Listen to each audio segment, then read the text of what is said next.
हिरव्या मिरच्या, अद्रक, शेंगदाणे, अर्धा कप भगरचं पीठ, अर्धा कप राजगिऱ्याचं पीठ, सेंधव मीठ, 2 टेबलस्पून आपण बनवलेला मसाला, थोडं पाणी टाकून मध्यम पीठ मळून घ्यायचं.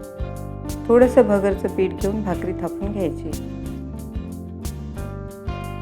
भाकरीला सर्व बाजूने व्यवस्थित पाणी लावून लो टू मीडियम फ्लेमवरती भाकरी छान खरपूस भाजून घ्यायची. मस्त खमंग उपवासाची भाकरी तयार झालेली आहे.